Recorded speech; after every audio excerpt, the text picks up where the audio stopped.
Bienvenidos, hermanos, a la lección número 13.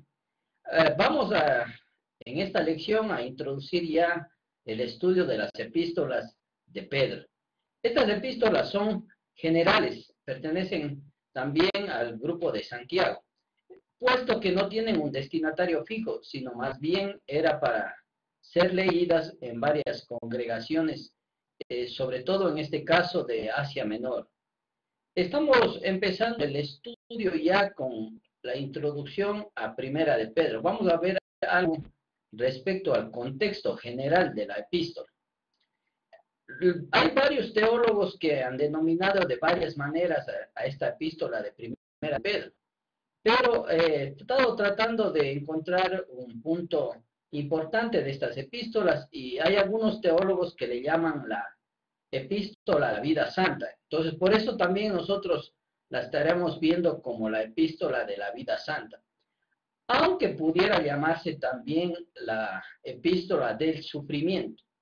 El autor se centra en lo que es la santidad, en medio del sufrimiento, en medio de la esperanza y de la gloria.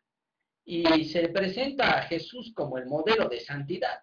Pero también yo decía de que podemos ver a la epístola como la epístola del sufrimiento, precisamente en medio de muchas pruebas, y Jesús como el modelo de sufrimiento para nuestra vida. Entonces, en esta epístola el apóstol Pedro va a enseñarnos muchos aspectos importantes para nuestra vida. Tomando digamos, el versículo importante de la epístola, hablemos del capítulo 1, versículo 16, donde Dios dice, sed santos porque yo soy santo. Es un llamado de Dios a los cristianos del primer siglo a vivir una vida consagrada a Dios, a vivir una vida con una ética de acuerdo a la ética de Dios. Esto es importante no solo para aquel tiempo, sino también para nuestro tiempo. O sea, la vida cristiana es una vida de santidad, en medio de un mundo que no es santo, y en medio de un mundo en el cual predomina la maldad. Entonces nosotros debemos mantener nuestra vida y nuestra santidad en medio de este contexto. Ese es el llamado de Dios para los creyentes, es el llamado de Dios para la iglesia, es el llamado de Dios para los hermanos del primer siglo, a que vivamos una vida santa como Dios es santo. Vamos a ver acerca del autor. Es una epístola donde es claro la evidencia del autor, ya que en el versículo 1:1 el autor se presenta como Pedro, el apóstol. Ahora es importante entender de que Pedro está demostrando su autoridad cuando él habla de Pedro como el apóstol, puesto que él estuvo con Cristo Jesús y estuvo al lado de Jesucristo, entonces tiene toda la autoridad para ayudar y exhortar a los hermanos, a los que están viviendo en aquella época, en el primer siglo, y también podemos decir que tiene toda la autoridad para enseñar también a nosotros en la iglesia hoy. Es una de las epístolas que a quien casi no se le ha dado mucho problema respecto a la autoría. Es más bien una epístola que fue aceptada desde los primeros siglos, desde la iglesia primitiva y por los teólogos como precisamente que es de autoría petrina o cuyo autor es el apóstol Pedro. Entonces, en este sentido, no hay dudas acerca del autor. Hablando un poco acerca de los destinatarios. Como la evidencia mismo interna lo manifiesta, esta epístola fue para los cristianos de Asia Menor. Y se menciona algunas ciudades del Asia Menor en aquel entonces como son Ponto, Capadocia, Bitinia y Asia. Estos lugares En estos lugares, perdón, existían iglesias que estaban compuestos de tanto de judíos como gentiles. Sabemos entonces de que esta epístola iba a ser leída en varias congregaciones de aquellos sectores.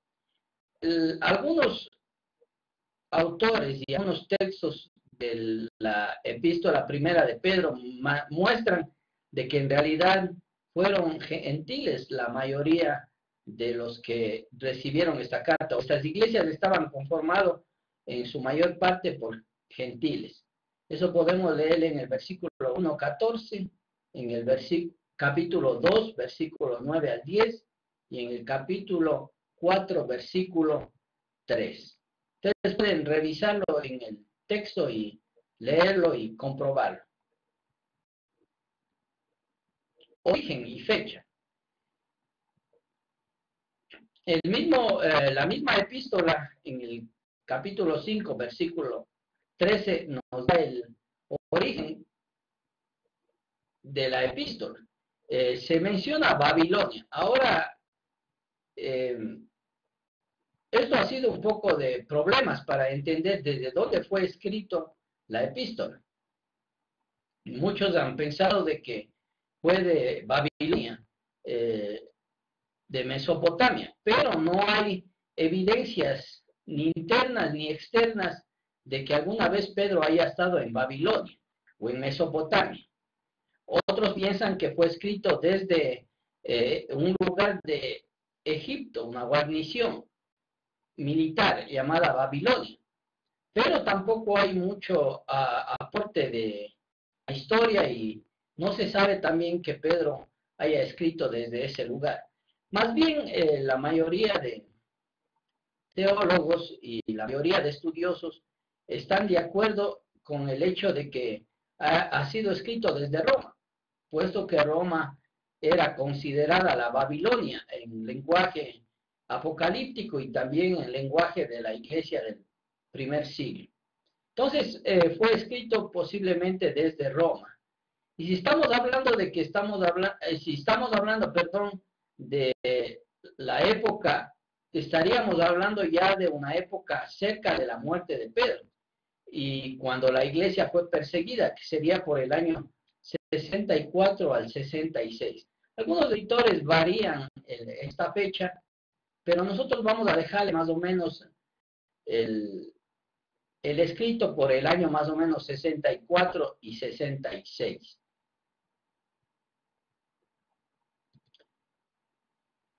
En cuanto al estilo, pues ya lo dijimos al principio, es un estilo epistolar. Es una carta general que no tiene destinatario fijo para ser leído en varias congregaciones y también no tiene un tiempo, sino que es aplicable a varias partes del tiempo a través de los años venideros. En cuanto al escrito, vemos muchas digresiones y repeticiones. Vemos muchos pasajes repetidos y muchas enseñanzas repetidas, acentuando la importancia que tiene Pedro de enseñar a los hermanos respecto a determinados temas. Encontramos también 34 imperativos en la epístola. Entonces, es importante que nosotros entendamos su estilo para que podamos entender mejor e interpretar mejor la epístola. En cuanto a la teología, hay un énfasis bastante en el siervo de Isaías. Si nosotros revisamos la epístola, encontramos muchas veces la manifestación del Cristo sufriente en la cruz, dejándonos ejemplo a nosotros para que nosotros sigamos sus pisadas. Entonces, en cierto sentido, la vida de Jesucristo siempre está ejemplificada como un personaje de sufrimiento, para que nosotros sigamos su ejemplo. También habla acerca de la gloria de los santos sufrientes, siguiendo la misma línea, así como Cristo sufrió, la iglesia está llamada a sufrir, o los creyentes están llamados a imitar los pasos del Maestro.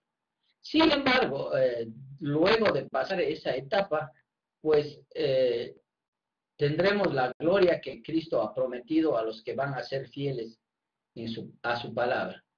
También encontramos algunos misterios que son bien discutidos o debatidos dentro del estudio de Primera de Pedro, como el caso del descenso de Cristo al Hades. Son uno de los pasajes más difíciles de interpretación en este pasaje, en esta epístola, perdón. En cuanto al propósito por el cual escribió Pedro, bueno, el apóstol Pedro está exhortando a los hermanos a mantenerse fieles, a mantenerse en la gracia que una vez recibieron de parte de Dios, que no pierdan la esperanza a la cual han sido llamados, y también que dentro de este propósito también mantengan su santidad delante de la presencia de Dios.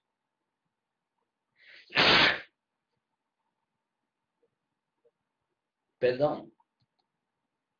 Vamos a ver algunos temas de análisis del capítulo 1. Primero vamos a ver la elección de Dios.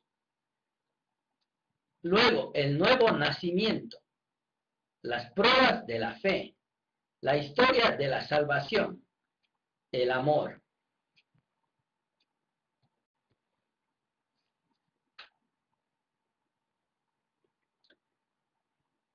En cuanto a los elegidos, vamos a ver desde el capítulo 1, versículo 1 al versículo 2.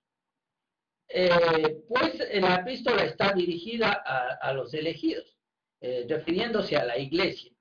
Ahora, cuando nosotros hablamos de elección, hablamos de la iglesia.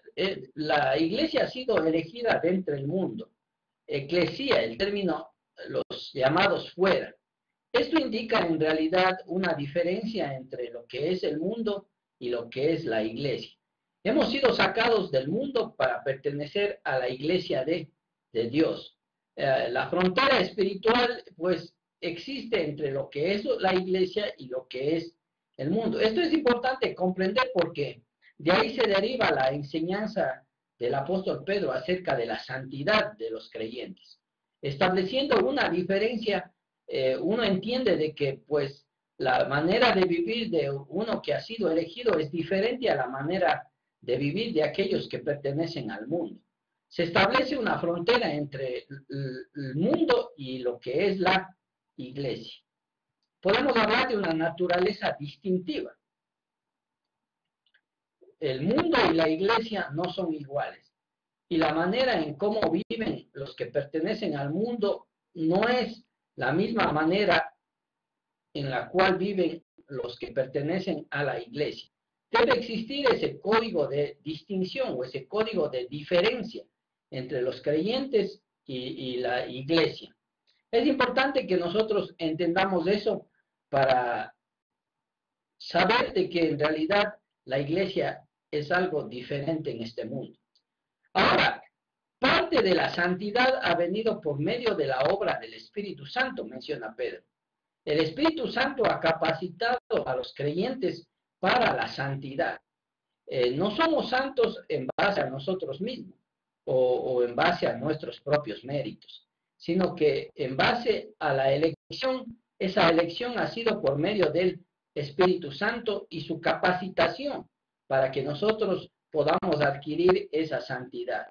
Entonces, sin el Espíritu Santo esto sería imposible. La santidad viene a través del Espíritu Santo.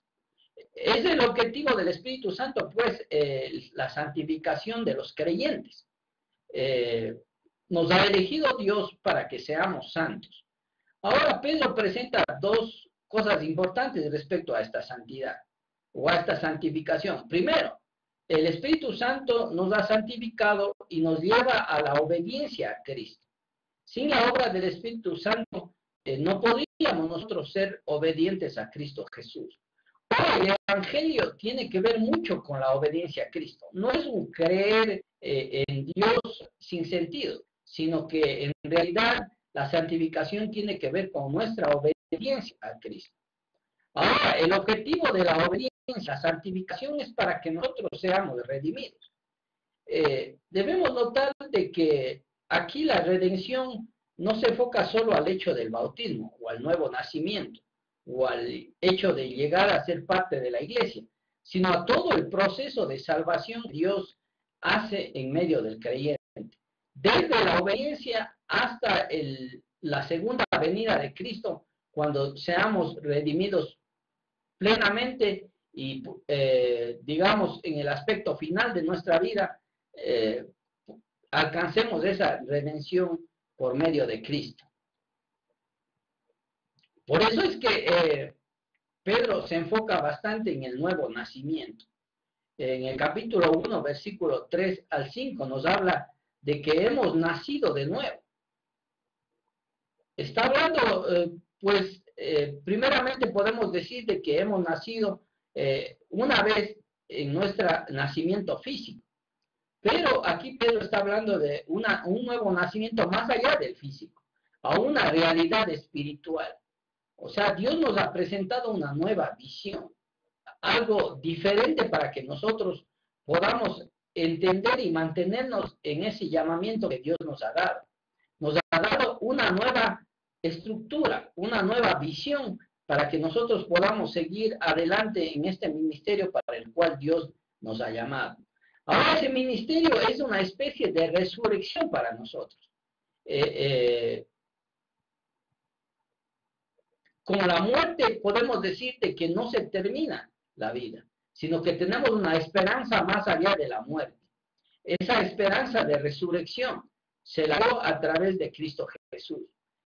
Entonces, no debemos afligirnos como creyentes por las pruebas que hemos de pasar, por las dificultades que tenemos que pasar, porque hemos nacido de nuevo a una esperanza viva. No está hablando aquí del bautismo, en realidad. Aunque ahí se inicia la esperanza, pero el apóstol Pedro no está enfocándose en el bautismo, sino está enfocándose en el nuevo nacimiento como esta nueva esperanza que tenemos de ser redimidos por Cristo Jesús. Ahora, tenemos un modelo de esta resurrección y de esta esperanza, y es la resurrección de Jesucristo. Tenemos la esperanza en el sentido de que así como Cristo resucitó de entre los muertos, nosotros también algún día podamos alcanzar la misma resurrección. Anhelamos alcanzar esa resurrección, siguiendo el ejemplo de nuestro Señor Jesucristo. Esto es toda una esperanza a nosotros. Hemos nacido a esta esperanza y Dios quiere que nos mantengamos fieles en esta esperanza. Para recibir con esa esperanza, algún día recibiremos nosotros la herencia que Dios nos ha prometido. ¿Y cuál es esa herencia? Dice, es una herencia indestructible, sin contaminación. Es una herencia eterna.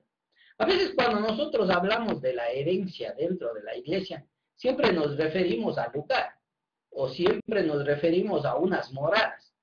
Pero si nosotros estudiamos más detenidamente el Nuevo Testamento, y sobre todo aquí en este contexto, y cuando el apóstol Pablo, también en otro pasaje menciona acerca de esta herencia, se refiere al nuevo cuerpo que nosotros recibiremos. En realidad, nosotros esperamos una herencia. Mantenemos una esperanza de recibir esa herencia. ¿Qué es esta herencia que recibiremos? El nuevo cuerpo. Así como Cristo recibió un cuerpo glorificado, de la misma manera nosotros también recibiremos un cuerpo glorificado. Entonces Pedro está introduciendo esta parte importante para que los hermanos entiendan cuál es el propósito de su llamado, cuál es la esperanza a la cual Dios los ha llamado y lo que se espera si ellos se mantienen fieles y nos mantenemos fieles. Lo que todos esperamos es en realidad que nuestro cuerpo sea cambiado y recibiremos pues en la segunda venida de Cristo un nuevo cuerpo indestructible, no como este cuerpo que muere, ni tampoco un cuerpo pecaminoso como este cuerpo físico, sino recibiremos un cuerpo sin contaminación, un cuerpo que no tiene fin, es indestructible y es un cuerpo eterno en realidad. Ese es el enfoque de la primera parte que está dando el apóstol Pedro. Pero ¿qué pasa mientras recibimos esa herencia que Dios nos ha prometido? Bueno, Pedro dice de que mientras esperamos esa herencia, el poder de Dios nos protege.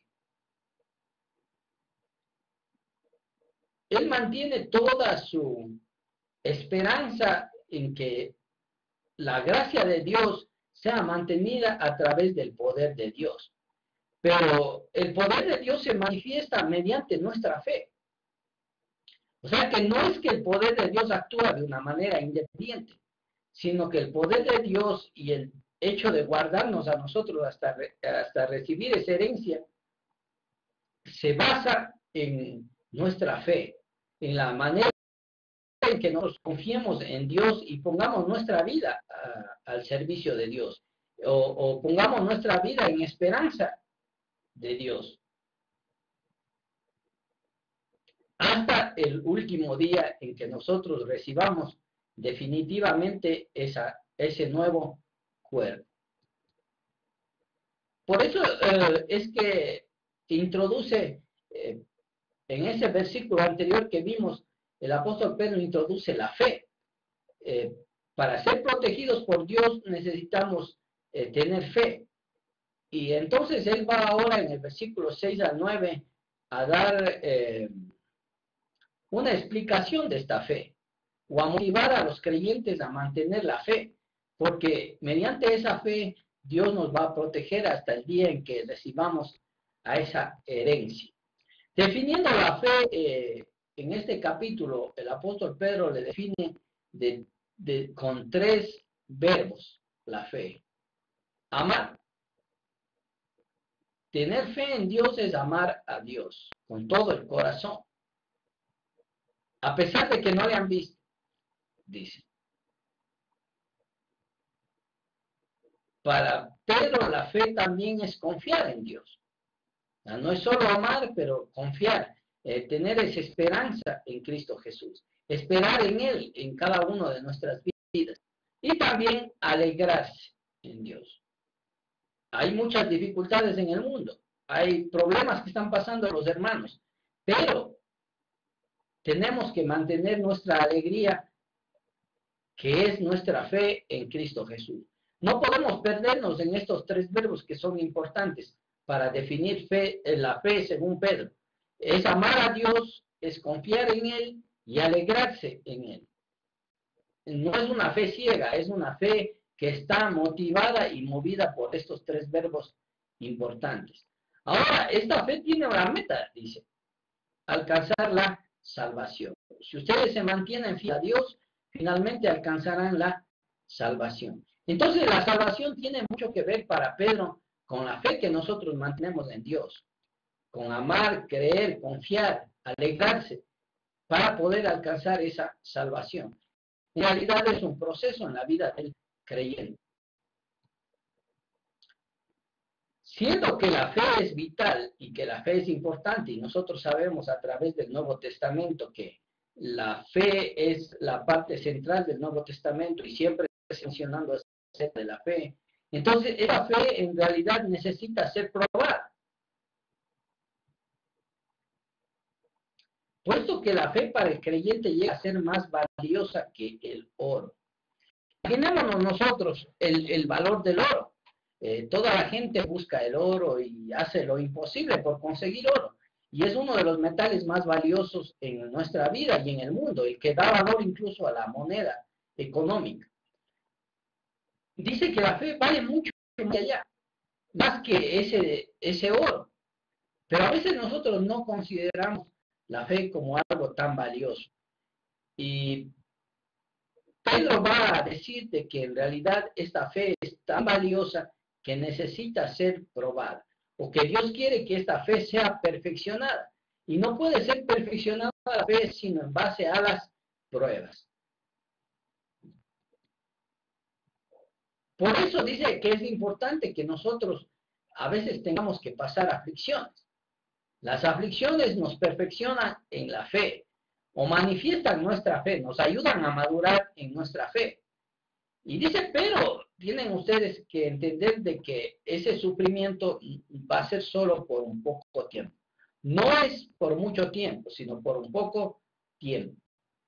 Eso está dando una esperanza a los hermanos para que en medio de las dificultades, de la persecución que tenga la iglesia, no se den por vencidos o no abandonen la fe, sino que comprendamos que la aflicción no va a ser duradera para todo un tiempo, sino va a ser por un breve tiempo. Ahora, ¿cuál es el resultado de esa fe? ¿O cuál es el resultado de una fe probada? Una fe que es probada es una fe que llega a ser aprobada por Dios. La fe que no ha sido probada no tiene sentido delante de Dios, pero la fe que se ha mantenido a través del sufrimiento, a través de la aflicción, es una fe aprobada por medio de Dios. Pero dice, no solo una fe aprobada, sino una fe que es digna de gloria. Una fe que es digna de ser manifestada a todos, de ser reconocida por todos. La fe del creyente no es una fe que nos admiremos si es que no es probada, pero la fe del hombre que se ha mantenido a través de las aflicciones, a través de las dificultades, es una fe que merece alabanza y que merece ser imitada por todos los creyentes. Y es una fe que finalmente dice, va a ser honrada por Cristo. Esta es una fe que va a ser honrada por Cristo. Entonces, esto viene diciendo el apóstol Pedro en su primera epístola. Dios nos ha llamado del mundo, nos ha sacado del mundo, para que nosotros tengamos una esperanza, una herencia que Dios nos va a dar en su segunda venida. Pero mientras esperamos eso, vamos a ser afligidos mediante la prueba. Pero es solo una fe que ha sido probada la que va a ser aprobada finalmente por Cristo y la que va a ser honrada por Cristo y la que finalmente va a recibir la recompensa. Es la primera parte que habla el apóstol Pedro. En la segunda parte va a hablarnos un poco acerca de la historia de la salvación. Entonces, si nosotros vamos a recibir una herencia, ¿cómo es que se dio esta herencia? No podemos hablar de una herencia sin hablar de la historia de la salvación. Y empieza el apóstol Pedro manifestando acerca de los profetas. Y los profetas ya anunciaron acerca de esta salvación. Aún desde el inicio mismo de la creación, nosotros íbamos hablándole a los profetas acerca de esta salvación. Vinieron anunciando esta salvación. Durante todo el Antiguo Testamento vemos anunciándose esta salvación. Pero no solo fue anunciada, sino que muchos de los profetas investigaron, según Pedro. Ellos no pudieron palpar lo que es la salvación, sin embargo, ellos estaban estudiando para ver quién era el Salvador y cuándo iba a ocurrir esta salvación. Posiblemente podemos decir de que muchos de ellos jamás comprendieron. Esta historia de la salvación o esta salvación fue revelada parcialmente para los profetas. Nosotros tenemos ahora la ventaja y la gracia de Dios de entender todo ese plan de Dios acerca de la salvación por medio de Cristo. Pero los profetas no tenían idea clara sobre esto. Y por eso siempre estaban investigando. Y a pesar de eso, ellos fueron fieles a Dios. Y a pesar de eso, ellos siguieron anunciando acerca de esta salvación. A pesar de que no entendían, a pesar de que no podían percibir cuándo iba a ocurrir esa salvación. Pero esta historia de la salvación fue proclamada ya desde el Antiguo Testamento. Podemos decir que en el Antiguo Testamento estaba oculta esta salvación. Este mensaje estaba oculto. Pero una cosa que ellos entendían en aquel entonces, que la salvación no tenía que ver para ellos. O sea, que la salvación no iba a ser en el tiempo de ellos. Eso posiblemente ellos tenían claro. Solo sabían que en un futuro iba a haber una salvación. Pero ese futuro era lo que ellos no sabían en qué tiempo. Pero sí sabían que no era en el tiempo de ellos. Eso nos dice el apóstol Pedro. Ahora esta salvación tenía que ver no con los ángeles o no con seres espirituales, tenía que ver con hombres de carne y hueso, con nosotros, con hombres que necesitábamos esa salvación, puesto que el hombre se desvió de Dios y pecó desde Adán y Eva hasta nuestro tiempo. Entonces, en realidad, esa salvación tiene que ver con nosotros como seres humanos. Los ángeles no tuvieron ya una segunda oportunidad luego que pecaron. Pero la salvación de nosotros se constituye en algo tan grande, en algo tan magnífico, porque tiene que ver con nosotros, con la nueva oportunidad que nos da Dios a los seres humanos para que nosotros podamos alcanzar esa redención.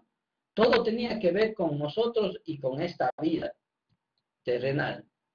Para nosotros fue anunciada la salvación. Podemos decir que en ese sentido nosotros somos bendecidos, que los profetas, a pesar de que mantuvieron siempre esta esperanza de salvación, ellos nunca pudieron entenderla claramente. Pero nosotros sí, ahora, los que hemos alcanzado los últimos tiempos, podemos entender esa salvación. Era para nosotros que los profetas anunciaron y trabajaron. Ahora dice que esta salvación fue proclamada ya. Claro, los profetas ya lo empezaron a proclamar desde el Antiguo Testamento. E incluso Moisés mismo dice, Dios levantará un profeta como yo en los postreros tiempos. Los siguientes profetas también anunciaban del Mesías, Isaías, que se llama el profeta mesiánico. Él siempre anunció acerca de ese Mesías, de ese Salvador que vendría al mundo. Entonces fue proclamada. Pero ya en el tiempo del primer siglo también fue proclamada por medio del Evangelio, por medio de las buenas noticias. Cristo vino proclamando ya esa salvación. Esta salvación ha llegado ya, manifestándose él mismo como el instrumento de salvación. Pero también aquí Pedro menciona que el Espíritu Santo juega un papel muy importante en esta anunciación y esta proclamación de la salvación. En realidad, dice, los profetas nunca hablaron de sí, sino que hablaron siendo inspirados por el Espíritu Santo. Entonces, de por sí no era que ellos anunciaron la salvación, sino que fue el Espíritu Santo que estaba a través de ellos que anunciaba esta salvación. Y la gloria que vendría luego de esta salvación para todos los seres humanos. Ahora, esa salvación tenía un precio.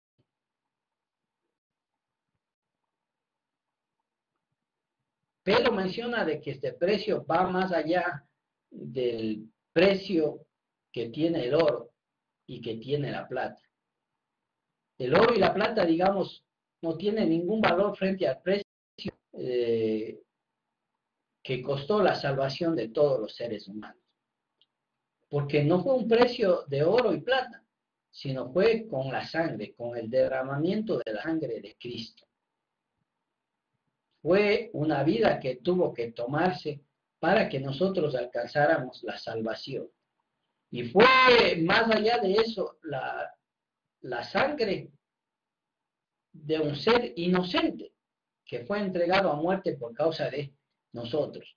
Por eso Pedro menciona de que este sacrificio fue un cordero sin mancha, refiriéndose a Cristo Jesús. Jesús nunca pecó, y a pesar de que nunca pecó, él tuvo que morir a causa de nuestros pecados. Es decir, sobre él vino todos nuestros pecados, para que él llevase nuestros pecados y mediante la muerte nosotros recibiésemos la justificación de Cristo. Entonces, ¿cómo podemos pagar un valor de esta salvación? ¿Qué precio podría pagarse por esta salvación? No hay precio. Está más allá de todo lo que el hombre pueda pagar. Llegó a ser el sacrificio, digamos, perfecto delante de la presencia de Dios. Fue un sacrificio perfecto por los pecados. No hay otra manera de nosotros poder alcanzar la salvación sino a través únicamente de la muerte de Cristo, de este Cordero sin mancha que murió por medio de nosotros. Ahora esta salvación ya fue planificada por Dios. Veamos qué tanto amor tuvo Dios por nosotros, los seres humanos, que Dios planeó esta salvación desde muchos siglos antes. Y fue Jesucristo escogido antes de la creación del mundo. O sea, Dios ya tenía todo planificado antes que creara el mundo, porque sin duda Él conoce todo lo que iba a suceder. Entonces Dios planificó ya esa salvación para nosotros. Pero no solo fue una planificación de Dios, sino también fue la elección de Cristo de venir a morir en la cruz por cada uno de nosotros. Dice, y esta salvación, aunque fue anunciada por los profetas desde muchos siglos antes, sin embargo, solo fue manifestada ya en los postreros tiempos. A partir de la venida de Cristo, la salvación ha sido ya manifestada y nosotros hemos podido ver esa manifestación de esta salvación. Algo que no pudieron ver ni entender los profetas del Antiguo Testamento. Por todo esto que Dios ha planificado desde antes del mundo, la salvación se constituye en algo grandioso para el ser humano. Es algo que no se puede pagar con nada. El oro y la plata no tendrían el valor como tuvo esta salvación, este sacrificio de Jesucristo por medio de la cruz para toda la humanidad. Es importante nosotros, hermanos, que entendamos eso. Ahora, dentro de este plan de salvación, el objetivo es para que nosotros creamos en Dios. Dios hizo todo esto para que nosotros entendamos el grande amor de Dios. Y de esta manera no haya barrera entre nosotros y Dios. Comprendiendo el amor grande de Dios, ¿quién de nosotros no quisiera regresar a Dios? ¿O quién de nosotros no quiere servir a Dios? Solamente alguien que en realidad no ha comprendido la trascendencia de esta salvación. Pedro está queriendo que nosotros entendamos. Es una salvación tan grande y tan planificada desde antes de la creación del mundo. Ahora, por medio de este sacrificio que es Cristo, nosotros vamos a poder creer en Dios. Y vamos a creer también que si Dios le resucitó a Él y le glorificó, también algún día a nosotros nos va a resucitar y glorificar. Esta es la historia de la salvación. La salvación se dio todo por medio de Cristo, pero también se va a manifestar en nuestra vida. ¿Cuándo? Cuando nosotros resucitemos y seamos glorificados. Así como Cristo lo fue, nosotros algún día también lo seremos. No podemos dudar de Dios. Si Dios resucitó a Cristo, Dios también nos resucitará a nosotros en el día postrero. No hay dudas. Él lo dejó como una muestra, como un ejemplo para nosotros. En la promesa de Dios hay salvación para cada uno de nosotros. Entonces, ¿dónde debe estar nuestra fe y esperanza? Únicamente en Dios. ¿Dónde debe estar toda nuestra fe, toda nuestra esperanza? Únicamente están puestas en Dios. Porque sabemos que si Él planificó, si Él entregó a su Hijo por nosotros, también va a guardarnos a nosotros hasta aquel día en que Él venga y nos dé esa herencia, ese nuevo cuerpo que esperamos, un cuerpo incorruptible, un cuerpo que no se contamina, un cuerpo que no va a morir, sino es un cuerpo eterno que vamos a recibir. Y Cristo es el mejor ejemplo. Toda esta salvación fue algo grandioso y proclamada por los profetas y manifestada para nuestra realidad. Ahora es tan grande esta salvación, menciona el apóstol Pedro, que los ángeles anhelan conocer estas cosas. Imagínense ustedes, los ángeles, siendo seres espirituales, no tienen la capacidad de entender o de poder valorizar esta salvación. Pero los hombres deberíamos valorizar esta salvación, porque fue algo tan grande, manifestado y que va a ser evidenciado cuando nosotros recibamos nuestro cuerpo, nuestra herencia, ¿no? Incorruptible, algún día en la segunda venida de Cristo. Pero los ángeles no entienden. Los ángeles no pueden comprender la trascendencia de esta salvación. Y es, hermanos, en esta esperanza que nosotros debemos mantener nuestra fidelidad, seguir siendo fieles a Dios.